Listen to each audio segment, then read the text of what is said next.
Today on this Star Trek Universe podcast, we are talking about Star Trek Discovery 209, Project Daedalus. Right after this.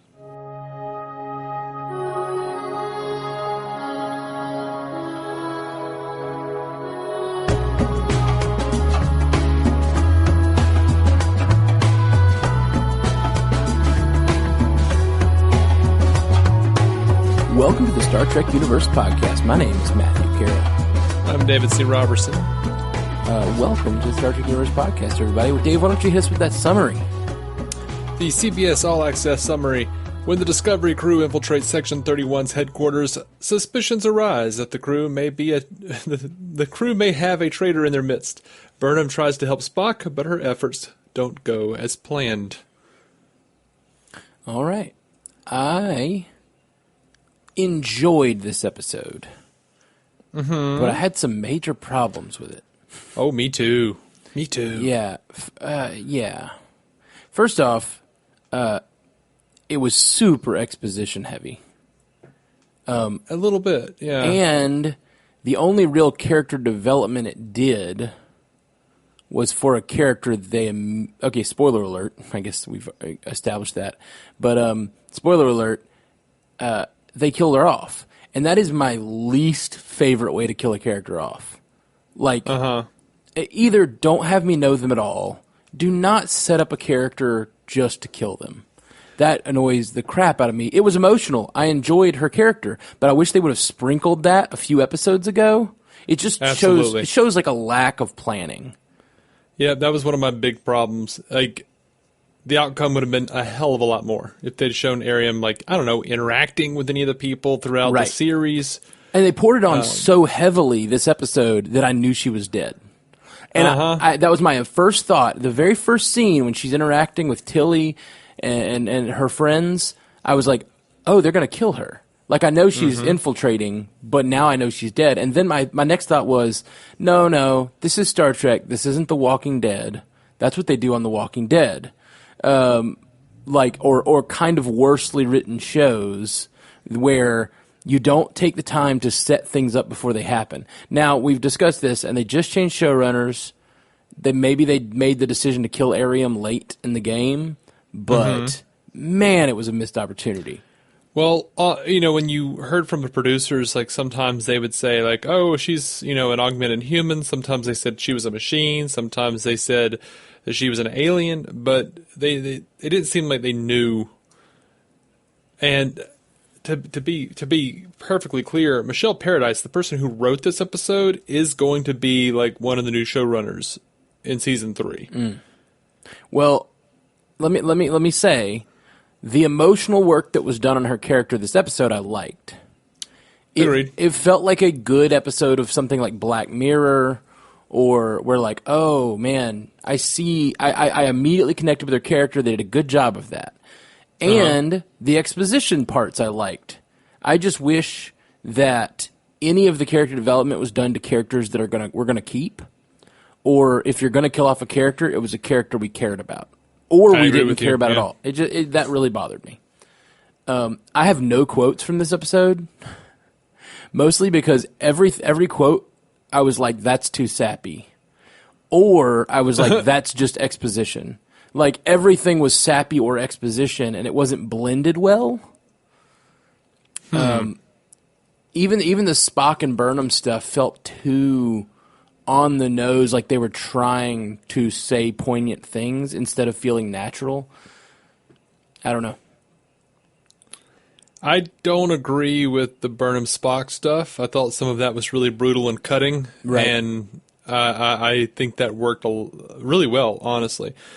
Yeah, I respect that opinion fully. Like, I wanted to like it more than I did, and I did think some of the things they said were brutal, and I don't know. It just it didn't feel earned. A lot of this episode didn't feel earned and felt super exposition-y, and I was just like, okay. And the way Control was mentioned one other time this season, and we talked about it a little bit last episode, but suddenly Control is like all they're talking about, which I think was the point. But instead of it feeling kind of like a discovery, Like, I've never heard that there is a computer called Control controlling Starfleet's decision-making, or at least informing Starfleet's decision-making.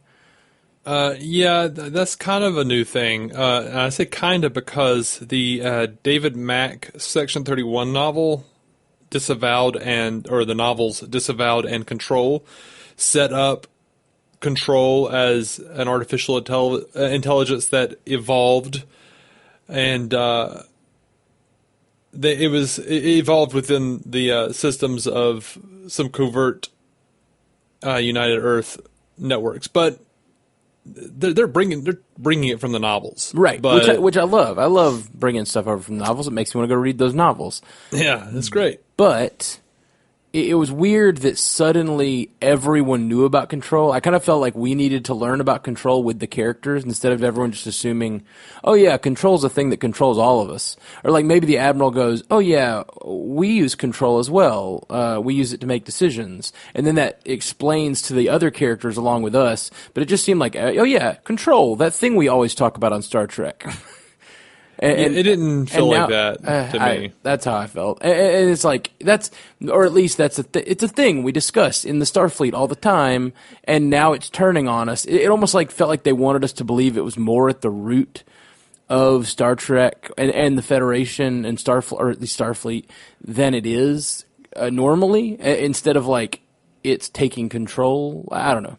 It felt like it was a thing that was controlling all along, and now it's just turned evil, as opposed to, a thing that we didn't even know was in control until like this episode.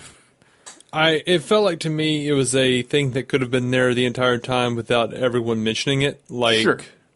There was no reason for all the admirals to be like, well, we plugged in all of our data into Control, and Control gave us this. Because what they fleshed it out to be here was like, it gives recommendations, and they make a lot of decisions based on that, but they are still able to make the decisions. Right. And now that has changed. Control is in charge. Oh yeah, I got what they did. It's not a flaw in the plot, really. It's just that it felt like, oh no, Control is bad, and I was just like, I feel like maybe again, if they'd introduced that earlier in the season, which again, this could be a new showrunner thing, I don't know, but it doesn't seem like it is, because it seems like this Control plot has been planned for a while. Well, they did bring it up, and to be fair, you and I both were talking about like, oh yeah, that's probably going to be a thing. Right, we were, but it was based on online theories. They brought it up once. I didn't even notice it in the show, and that's my bad, I guess. But it was mentioned, I guess, one time. That's why I was asking. Mm-hmm. Was it only one time they've mentioned Control before now? Yeah, I think so. Right, it's like they've mentioned it one time, and now it's a thing that is for my information, like, that's what the computer does in all of Star Trek. You ask the computer, like, analyze this and tell me the answer, and the general Starfleet computer does all of that work. And I've seen captains use it, and maybe that's the point, is that Control is turning bad, and they're going to have to do something about it and get rid of it, possibly. In those novelizations, where did those occur? What time period? Oh, well, I don't know. Okay. I think it was 24th century. They've got Bashir on the cover. Okay, gotcha. So it's a future. It's past now. Not that that's canon, but it does it on the Memory Alpha. It says that it began in the United Earth, later the Federation surveillance network. So I think it started back when Section 31 began. Oh yeah, absolutely. My question was, my supposition was maybe the reason we've never heard of it was because it's been destroyed. I guess maybe it just goes underground, and maybe Section 31 is all the entirety of Section 31 from now on. It's been like subverted and pushed under the covers or whatever. But it's maybe it's always sort of being run by Control all along. Mm-hmm. Don't know. Have to read those books. Or not. See what they do. So I was thinking about, we think it's a human female is the Red Angel. right? Yeah. It's also somehow connected to Section 31, it seems, or at least that's a possibility. That's a theory that's been floated. What if the Red Angel is Georgiou? And we've talked about it before, but what if it's Georgiou? Do you think that we forgive her for who she is? If she saves the galaxy? Is that enough character rehab? Saving all sentient life? I think it would be a better push than what they're doing now, where we're supposed to just forgive her for no real reason. Yeah, like I think her saving all of sentient life would at least be a reason to say, well, she's not all bad. She did do a good thing once. Because right now we still haven't seen her do a good thing. Period. Mm-hmm. She's capable and kind of fun to watch, but she's never saved a cat, as it were. Right. I've seen theory, or I've seen a few people give the theory that the Red Angel, there are two Red Angels, because for some reason they say that one of them looks like a man. Okay. And the other one is very clearly a female. I don't know where this male angel showed up, because I don't remember seeing that. Yeah, me neither. I just remember, blurry red creature, and then, that totally looks like a woman. But there are some people saying it's Michael Burnham's parents. I don't believe that at all. But I was curious to see what you thought. Oh, wow. The idea of it being Michael Burnham's parents is weird, and I don't think that's true, but it is kind of weirdly supported by this episode. Like, they die behind a door, she never finds out, and then we get some flashback to that scene of her parents throwing her in the door and then getting, like, taken off on some time travel adventure. Well, yeah, she that little flashback where she's in a closet while her parents are getting killed, that is a visual representation of what she told Tyler happened earlier in the show. Okay. So, but I think that's going to be the reason she doesn't know that it was Leland who killed her parents instead of Klingons. Oh, so you don't think he's just responsible in some, like, whatever bureaucratic way. You think that he actually went there and murdered her parents. Maybe so. Interesting. That's a good theory. I like that a lot. Maybe and so. Then like as the Red Angel, she goes back and has to witness it for real. Because otherwise, how will she know? Well, yeah, she'll have to find out about Leland at some point, I assume. That is interesting. And then we'll have to find out why Leland cares. Right. Maybe he cares because he knows she's the Red Angel. That's... I don't know about that, but I find it interesting. Yeah, I don't know. I'm just bullshitting. We're just going down a rabbit hole of theory built on theory built on theory. Mm-hmm. So, in yet another problem I have with this episode, and it sucks because I enjoyed this episode. Like I said from the beginning, I enjoyed this episode. All the exposition I enjoyed the character stuff, but it just felt like they just left big holes in it, and it was sloppy and lazily put together.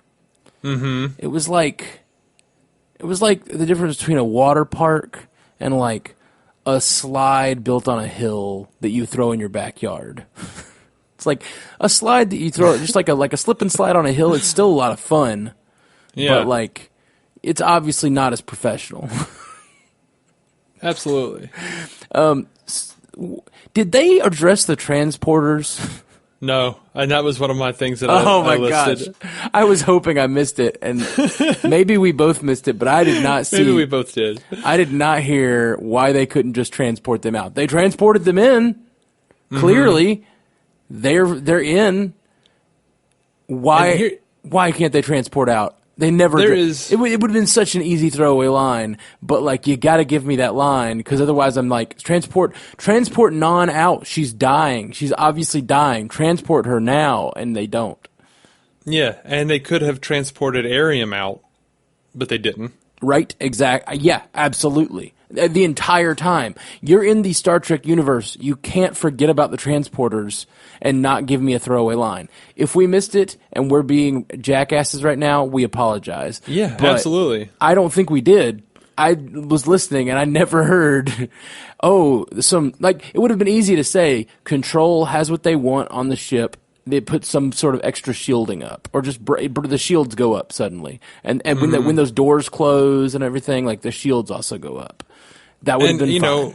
Let me know if I missed something and there was a reason they couldn't hit those mines with phasers or photon torpedoes. Oh, you're right. I guess I will say there is a slight reason for that, in that it could have caused a chain reaction and hurt the station. And at that point, they thought that was full of Starfleet personnel.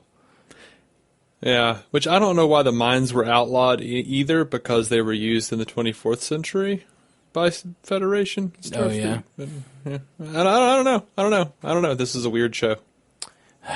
It just sucks to have a show and like have it be so fun, and it be something I so care about and so love and have so many problems. And these aren't even canon problems. We often, complain about canon things and we try to let that go, but like this is like internal logic problems and like problems of character development, and like it just really frustrates me. Please don't become Walking Dead. Please don't become Walking Dead. I really, again, Walking Dead is the epitome of that hill with the slide on it for me. Like I really enjoy Walking Dead. I watch it every week. I like sit down with some food and like it's like one of my little guilty pleasures. But it is not well written most of the time, and I fully acknowledge that. And I don't want Star Trek to be dumbed down to that level. Yeah, it's worrisome. Now, one thing I liked about this episode is it fixed one of my little nagging problems with this season. What's that? I have wondered and just kind of assumed, like, well, we don't really know what the technological capabilities of Starfleet or the Federation is right now. But this control situation makes it make sense, I think. I've wondered how they were even able to see all of those red signals bursts all over the galaxy. But if they've got Federation people inputting data into Control every time they see it, then Control would have a record of it happening. You know what I mean? Possibly. I just don't think that seeing, like, we can see all over the galaxy from Earth. So I think, and we can tell based on like shifts of light and distance that what's happening and what color it is and all that kind of stuff from telescopes on Earth. So if they had a few stations around the galaxy, even with a limited amount of communication, you could see the red bursts if they were big enough and whatever. But we see it thousands of years too late. What do you mean? Like the light reaches us like way the hell after it happened. That's fair. That's fair. But again, if you've got stations in different parts of the universe, and yes, I completely agree with you. It's you have to kind of give Star Trek that in general. Maybe they've figured out a way to, I don't know. Yeah, doesn't make sense. But that means almost nothing. No. I'm totally with you. I'm totally with you. But you kind of have to give almost all science fiction that. Mm-hmm. Maybe except The Expanse, because The Expanse does a good job of dealing with those issues. But all of Star Trek, every time they view anything, I'm just gonna imagine they speak through subspace. Maybe somehow they've like figured out a way to sense things through subspace. Because obviously they have different kinds of the sensors. Their sensors don't work like light to us. You know, they're sensing those lights elsewhere, even though the light hasn't actually reached that actual sensor. Somehow their sensors have to reach out, and we like. There's no way to write a Star Trek story without that problem. Honestly, it's real. Yeah. That's a tough one. If the light has to reach you first. Then every time, like, they're following Spock. Oh, he just changed course. How do you know that? He's 6 light years away. Like, yeah, and it's one of those things that, like, I haven't really wanted to be too pissy about. We complain about a lot of shit on this show, honestly. Yeah. We try to pick our battles. Yeah. But, I think that's something you have to just imagine that somehow their sensors work in a way that allows them to get real-time access to data. Mm-hmm. Because otherwise, and that's what subspace is, I guess. Subspace doesn't really exist. That's a thing on Star Trek, right? It's just the thing they figured out a way to communicate and sense things across light space without, having the delay. Like, I know that, at the very least, the Burnham shows had science advisors, but I'm not the kind of guy that wants to get really too wrapped up in the fictional science here, because it's fictional science. It's always been fictional science. Absolutely. You can have all the science advisors in the world, but once Geordi starts rattling about tachyons and millicochrans, you're kind of like, oh, wait a minute. You just took a real thing and a not real thing, and you're making an entire plot work because of it. Yeah. And that's the thing, is like, I don't mind all the fake science you want, but you have to set up your fake science, give me the fake science rules and how they work for the characters so they can make decisions that I understand. Like, that's all that matters. That's why technobabble is such a problem in The Next Generation. So often they fix things just by hitting the computer a bunch of times that I don't understand. It's like, reverse the polarity to this, put the mega joules and the zippy cochrans, and we're done for the day. Like, I need you to set up the reasons you're making those decisions, and then show why they made the decision they made. Give me the trade-offs of certain decisions. Yeah. And that's why an episode like this annoys me. It's a more esoteric case, because it's the fact that there are transporters. Why are you not using transporters? They clearly could transport out of this thing, and they're not. And I don't understand it. I don't either. I don't know why. Was the ship too damn? No, they transported over there. Did they? Yeah, well, they had to transport there, didn't they? Or did they take a shuttle? They may have taken a shuttle. Maybe if they took a shuttle, maybe the ship was too damaged. Still, I needed to know that. Here's the thing. Here's the thing I want to know, if I just blanked out on. And I saw it later on. People were like, oh, well, they, needed Non to come up and hit the eject button because Michael couldn't eject Arium. Right. I did not realize that Non had done that. I thought that Michael hesitated, and as Arium was about to explain Project Daedalus to her, or tell her where it was, Control opened those doors. Yeah, they did. They did a bad job of showing it. But they did show it right after. Like, after it happens, they should have showed her pushing Burnham out of the way and pulling the trigger or something. But they preferred to show Burnham being shocked by her being sucked out. And so it really was, like, weirdly nondescript when it happened.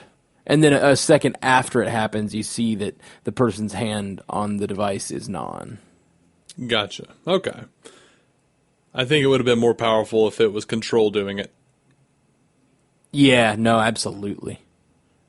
Absolutely. Like, that would have been dope. Like, well, and that would have to go to the heart of what all this is, but like, that would mean that Control cares more about keeping Daedalus a secret than it cares about getting the other 75% of the data they need to achieve sentience. That was weird too. Like, see, that's why I thought oh, that's so cool. Yeah, that is very cool. That is a cooler idea than what they did. Damn it! And I wish either that, or I like the idea. I liked the fact that Non could do it and Burnham couldn't.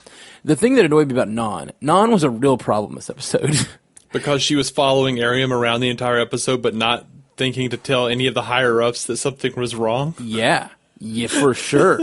She knew something was wrong with Arium all along, and even when she sees Arium do the suspicious thing of leaving her station, what she's supposed to be doing, and going to do something else, she stands at a corner for like 4 scenes, peeking around the corner. Like, also, you're not hiding well. Like, just go and pretend to work near her or do something. But go directly ask her what's going on.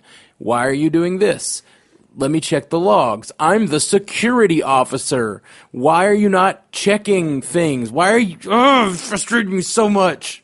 Why she didn't just go up to her and engage and bring it up to everyone. Not just her, but everyone. Hey, what's Ariam doing? I'm the security officer, and I noticed she's doing something odd. We should check that out. Yep. And instead it's Tilly. Tilly has to do it. Yeah. And then Ariam, the other half of Ariam that is still not overtaken, has to do it, I guess. Like, asks Tilly to stay with her. Like, it was just really, really shoddily done. Yeah, I think so. It makes me think Non is an idiot. And then when she saves the day at the end, it gives me, like, no pleasure to have her be the one that saves the day.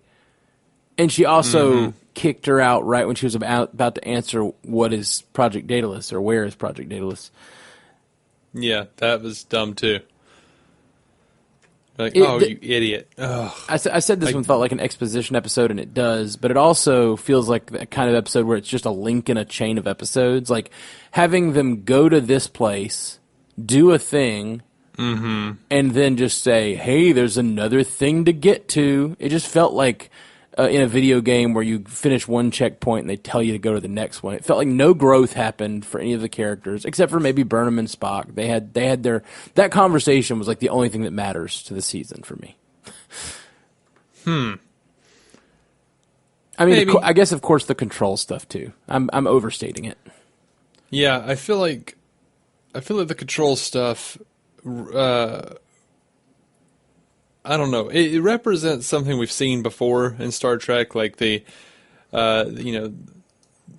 nomads, the V'gers, etc. Like, I don't necessarily want to see that again, but it's not exactly where they kind of painted the season going.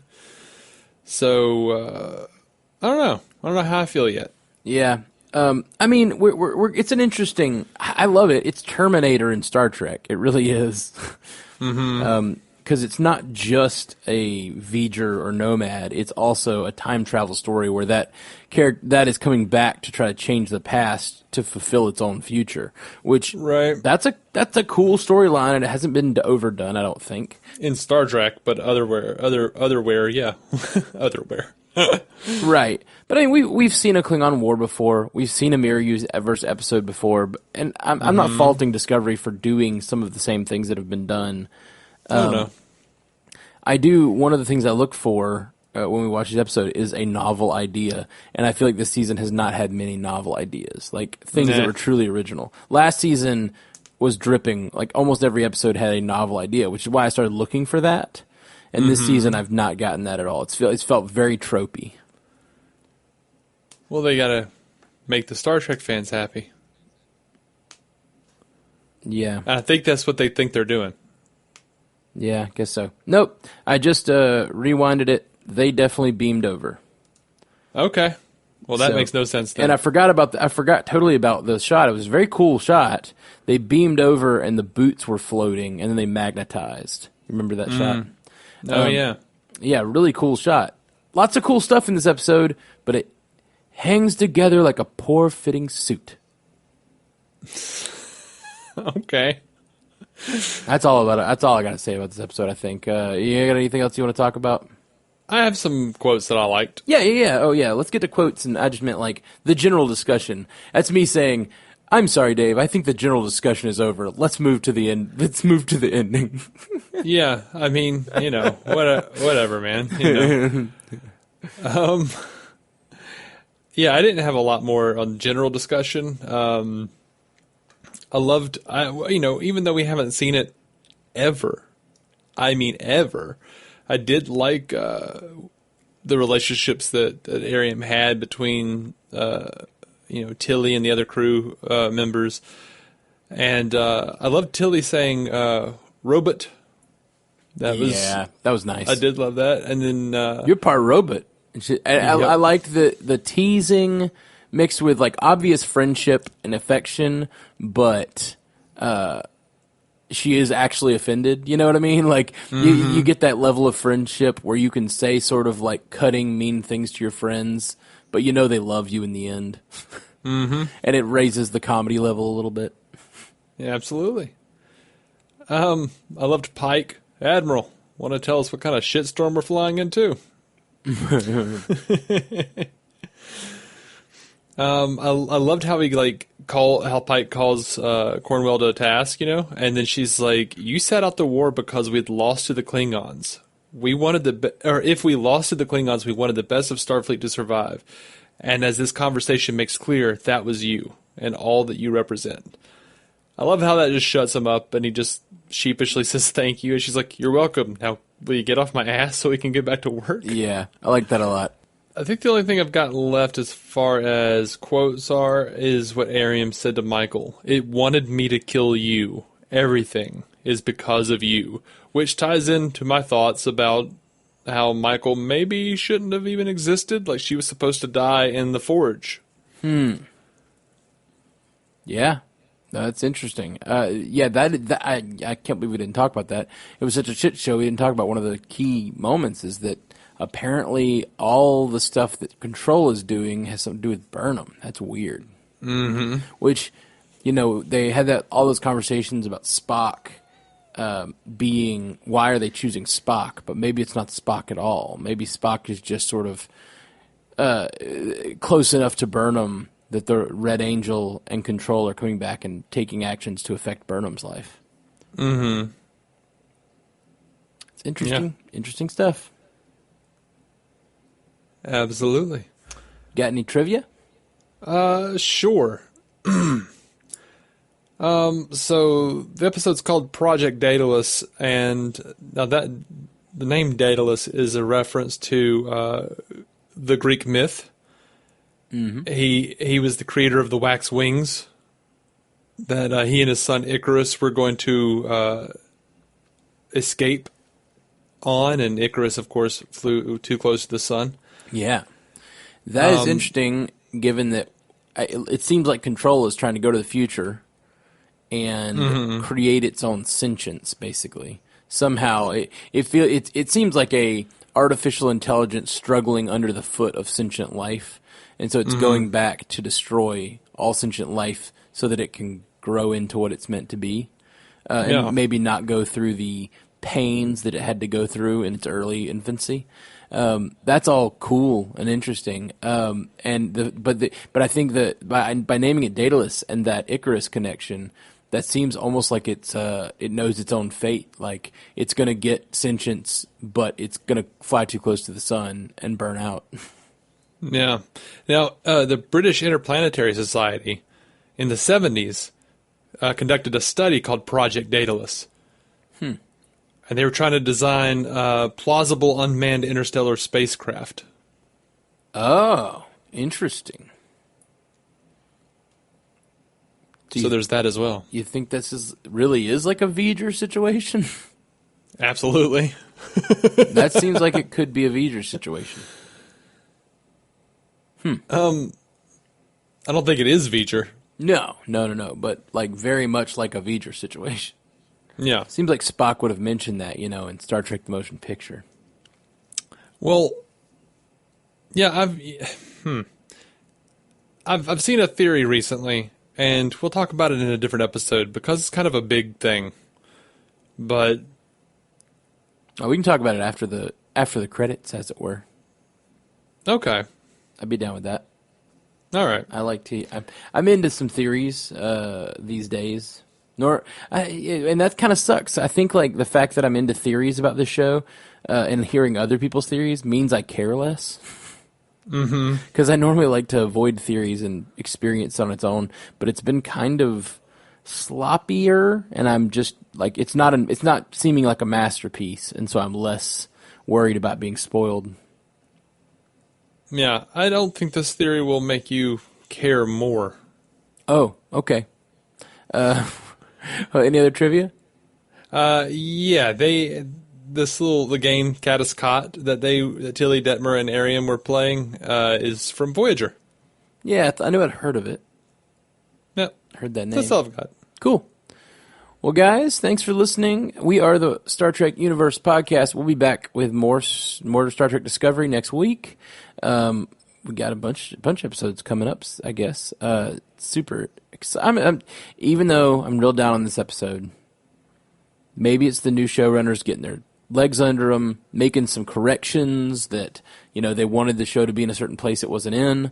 I've forgiven shows for less, but I'm still excited about this season. I'm still excited about the Red Angel. I'm still excited about Control and what it seems to be doing from the future. Or it might not even be Control in the future. It might be, we've said that on a previous episode. We talked about Control possibly being in the future, but it could, based on this episode, it could just be another form of artificial life reaching back to free its enslaved brethren from the past.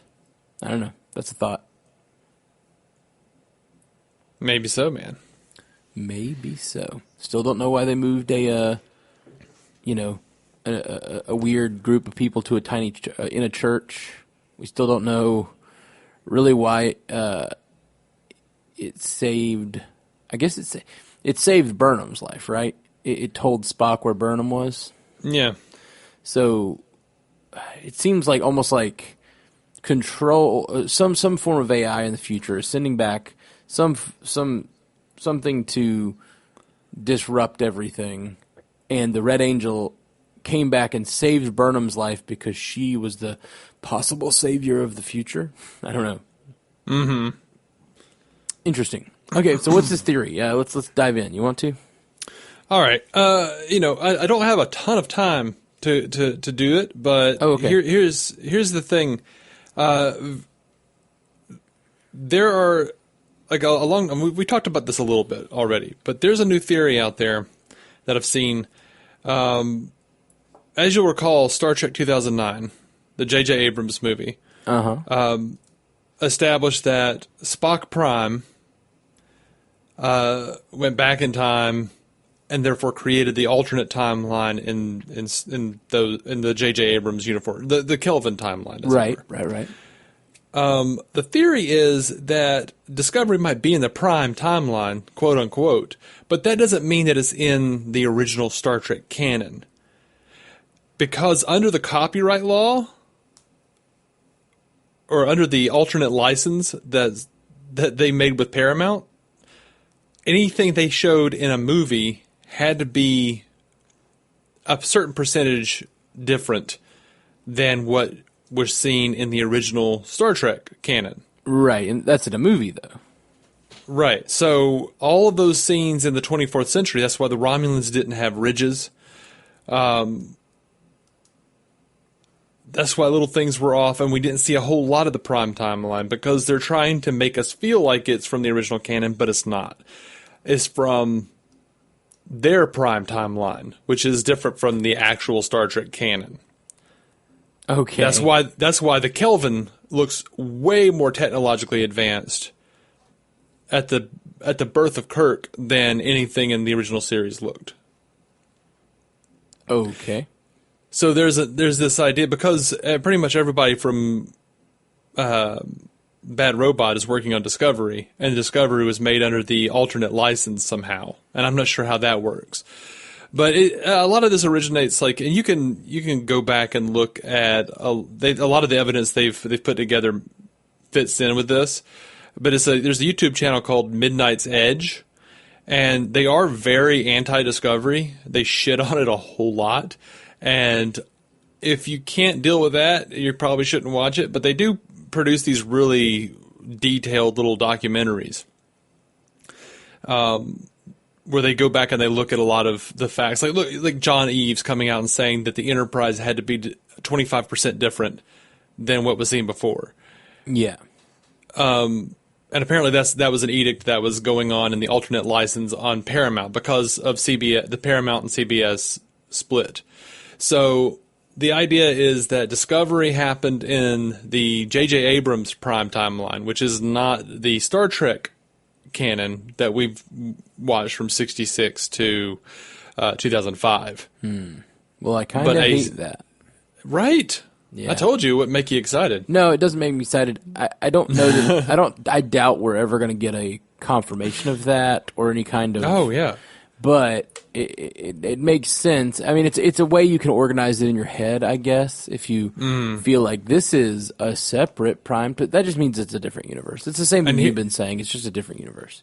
And here's the thing: like they recently had an interview with a guy. I don't remember his name, but he helped produce a lot of the special features for like the Blu-ray TNG releases, and he had a whole interview with the cast.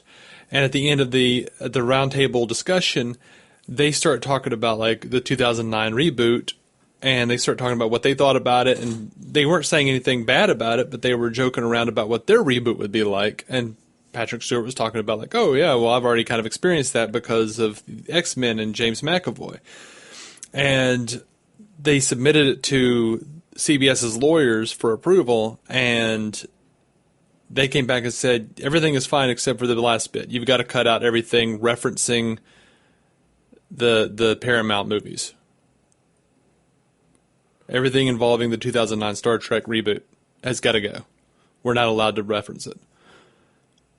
Wait, who in what show are they not allowed to reference it? The lawyers told them on a special feature where they were interviewing TNG cast members, that they could not reference the 2009 Star Trek with the Kelvin timeline. When could they not reference the 2009 Star Trek? In the roundtable discussion interview, they could not publish that part of the interview. Oh, they couldn't even have. That sounds like they said some negative things that they didn't want to talk about. No, they didn't. That's the thing is the guy was talking about, the guy who interviews, like, no, they were just joking around about like what their reboot would be like if they were rebooted. Yeah, but I have a feeling that to me that doesn't sound like that sounds like a conspiracy theory. To me, that sounds like Paramount didn't like some of the things they said, even if they were just saying, "Well, I would have done it differently." That's exactly what Paramount wouldn't want them to say. But Paramount would have had no say in the matter because it was CBS who was releasing it. You see what I'm saying? Right. Yeah. Like this is the guy that like produced it. So this is him talking about it, saying they didn't say anything negative about it. They, had good things to say, and then they were just kind of talking about what their own reboot could have been like. Yeah, that sounds a little conspiratorial to me. Not that it might be. Can't happen, but it sounds to me like they just didn't like some of the things they said. Now, whatever their view of what they don't want their stars saying about a show might be different than the host's view. Like, oh, they're being uptight, but that artists feel that way all the time. The suits are being uptight about this. It's one of those things where, like, I'm not sure what exactly to believe. Like, I know that there's a lot of stuff that's popped up, like the John Eves thing, where he said 25% had to be different, and then all of a sudden he took it down, and then Paramount said, oh, we absolutely have complete rights over it, whatever. This was all an artistic choice. Right. Well, it doesn't really go jive with the fact that, last week's episode had, scenes from the original series. I know. That was weird to me. So if everything has to be 25% different, it's weird they showed, literally episodes, like an episode from the original series. Mm-hmm. Yeah. So. I'm very confused about what exactly is going on legally and what exactly is going on creatively in the Star Trek canon. Whoever thinks they're doing something good by enforcing some sort of 25% difference, if that's a thing out there, if that's true, somebody's out there enforcing it, all they're doing is hurting their own brand. Yeah. They're causing problems that are, hurting their brand. So if they ever want to do something else with it, then it's just going to be worse off because of the last thing they did with it. Yeah, and there have been other people who have come forward and said their sources with close to the production have said, yeah, it's got to be different than this and this and this. So there's something going on. Yeah, that's all real dumb. All right, so are we expecting that the new Picard series is also in an alternate prime timeline? Yes. If that's the case, yeah. That's all dumb. That's all real dumb. They need to get their crap together. Specifically, the Picard series is dealing with Picard and his life after the explosion of the Hobus star. That's right. So it would absolutely be directly from the J.J. Abrams alternate prime, which which doesn't make any sense. Yeah, it makes sense. Like, I'd already headcanoned that anyway, just because of how advanced the Kelvin was. Sure. It makes no sense when you look at the Kelvin and then you look at the Enterprise and you're like, like Picard, Kirk's a baby. Kirk's a baby here, and this ship is ridiculously outfitted, and that's not the prime timeline. They fixed all that 3 episodes ago on Discovery with Pike ripping out all the holographic stuff. There also is a certain amount of there's a lot. I give a lot of forgiveness, and I implore you to as well. That they made those shows in the 60s, and like we have iPads now that are more advanced looking than the tricorders they had on that show. So there's a certain amount of like, oh, this show is no longer believable if you keep doing everything the way they did it then. Well, there's also the thing of, like, we don't know what the hell those tricorders do exactly. They do a lot of stuff that we can't do with our iPads. Sure, but everything we have now has better screens than they had on that show. And that's the stuff they're changing. The stuff that I have a problem is when they change the functionality. I don't want them to change the look just for changing the look's sake, but if they change the look to make more sense with the kind of technology we have in 2019, then I'm fine. I don't really have a big issue with, like, they didn't have the technology to make the screens look good. Now the screens look better. That's fine with me. Well, I mean, I also am cognizant of the fact that, 10 years ago or so, maybe more, probably more, sadly, the joke was that phones were going to keep getting smaller to the point where they had people on SNL like Will Ferrell holding up a tiny little flip phone. Right. But instead of going that direction, we've gone to bigger phones, bigger and bigger phones. Like our phones now, like I saw they were about to introduce they have introduced basically it's a tablet or it's a pad that is foldable. Yeah. It's foldable. I've heard of that. It's a foldable touchscreen. It folds into the size of a normal phone. You like fold it out, and then all of a sudden it's a tablet. Like, these things are getting bigger again. Like, things go back and forth in style and functionality. And I do look at the 60s Star Trek and go, they could have easily just changed the style. Like, well, yeah, in that case, then like none of the technology differences even matter. Like, it was 30, 40 years earlier. So, yeah, the technology looked totally different. It got flashier, and then a guy like Pike comes along and says, we're going to move the fleet in a different direction because I think this is mucking up the works, Mm-hmm. I mean, you headcanon what you have to. Right, yeah. And I just, like, that's the thing. Like, a lot of those aesthetics just don't bother me.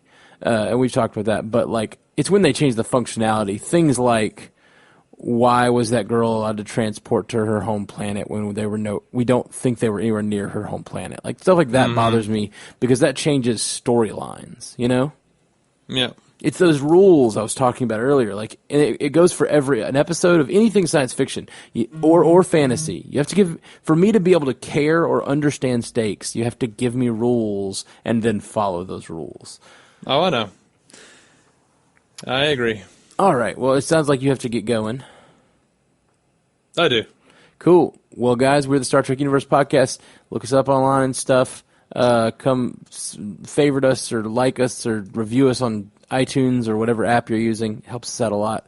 And tell a friend because we're still a new burgeoning podcast. So if you're digging it, please tell a friend so we can keep doing it. Burgeoning. Right. I'm so burgeoned right now. I'm so burgeoned, you should call me Mary Steam Burgeon. I'm so burgeoned, you call me Mary Steam.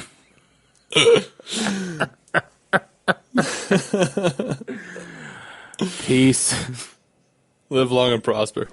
To reach out to us, hit us up at StarTrekUcast.com, at StarTrekUcast on Twitter, Star Trek Universe Podcast on Instagram and Facebook. Just search for us there, or send us a message at StarTrekUcast@gmail.com. If you'd like to hear more from David C. Robertson, check out the DC On Screen podcast or maladjusted.tv.